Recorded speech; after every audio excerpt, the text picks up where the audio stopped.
एक और इक्वेशन देखते हैं हम लोग, partial differential equation of first order. तो लीनियर पार्शियल डिफरेंशियल इक्वेशन अगर इस फॉर्म में दे रखी हो, Y Z into P X Z into Q is equal to X Y. तो सबसे पहले इसको कंपेयर करेंगे, comparing the given differential equation with this. Capital P की वैल्यू आ गई हमारे पास Y into Z, capital Q की वैल्यू हो गई एक्स जेड, कैपिटल आर की वैल्यू हो गई एक्स वाई।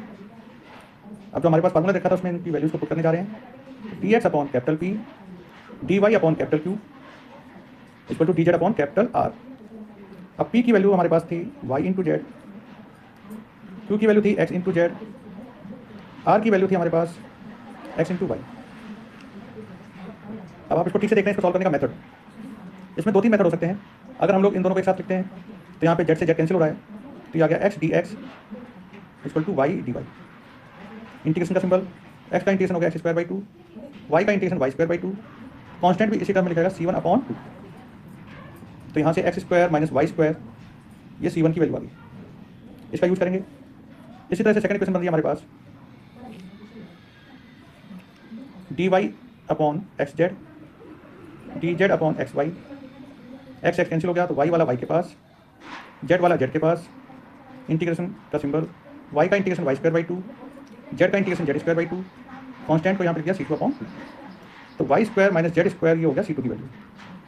अब C1 C2 की वैल्यू हमारे पास आ जाएगी, तो हमारा फाइनल आंसर होता है FC1 C2। तो अगर C1 की वैल्यू पुट कर दें तो ये X square minus Y square Y square minus Z square, ये हमारा आंसर आएगा। एक और मोस्ट इंपॉर्टेंट क्वेश्चन देखते हैं। ये डिफरेंशियल इक्वेशन बहुत ही ज़्यादा इंपॉर्टेंट है, बहुत ही आराम से देखिएगा। इसमें हमको दे रखा है डायरेक्ट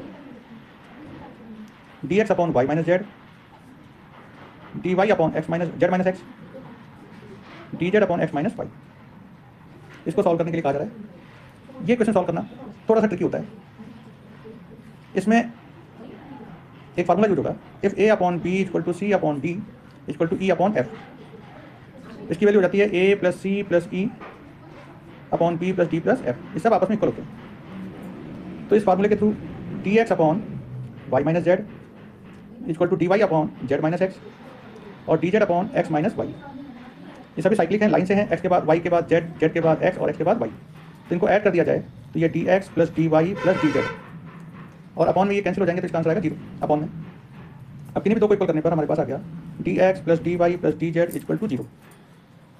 अगर इंटीग्रेट कर देते हैं तो यहाँ से X plus Y plus Z equal to first constant आ गया C1। अब सेकंड को सॉल्व करने के लिए बहुत आराम से देखिएगा, बहुत ही इंपॉर्टेंट है। तो जो इक्वेशन दे रखी थी हमारे पास D X upon Y minus Z equal to D Y upon Z minus X equal to D Z upon Z minus X minus Y. एक बार इनको ऐड करने पे 0 आ गया। अब पहले वाले में आपको एक्स नहीं दिखाई दे रहा है, अगर एक्स का मल्टीप्लाई करते हैं डिवाइड भी करते हैं, इसमें वाई का मल्टीप्लाई करके डिवाइड कर दिया जाए और जेड का मल्टीप्लाई ऊपर और नीचे कर दिया जाए, तो इसको भी ऐड करने पर हमारे पास X D X plus Y D Y plus Z D Z upon में आ जाएगा 0।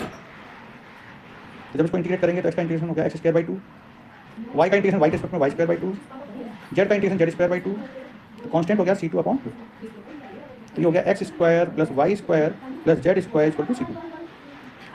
तो दोनों कॉन्स्टेंट आ गया हमारे पास, तो हमारा फाइनल आंसर आ जाएगा C1 C2 is equal to 0।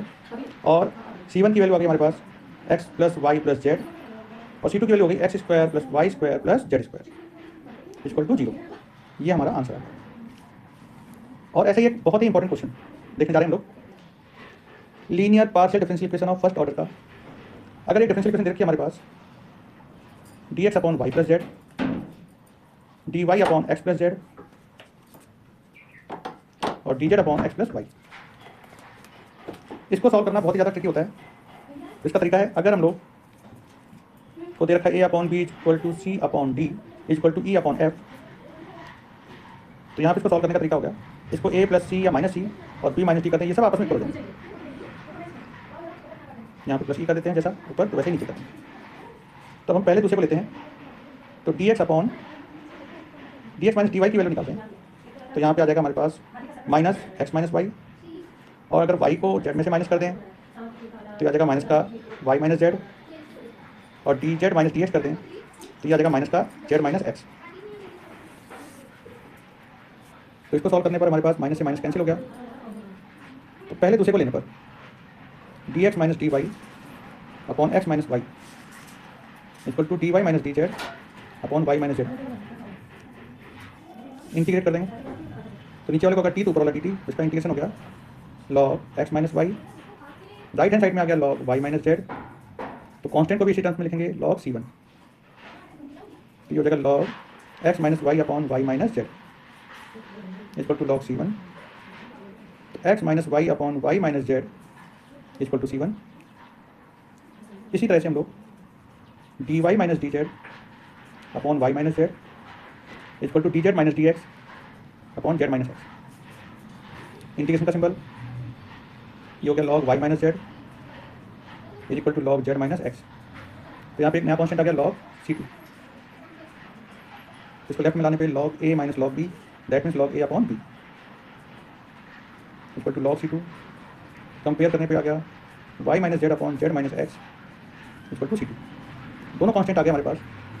तो डिफरेंशियल इक्वेशन का आंसर आ गया हमारे पास C one comma C two equal to zero. C one की वैल्यू आ गई थी, यहाँ पे देखें सी वन की वैल्यू थी X minus Y upon Y minus Z, और सी टू की वैल्यू अभी निकाली हम लोगों ने Y minus Z upon Z minus X. तो ये हमारा आंसर।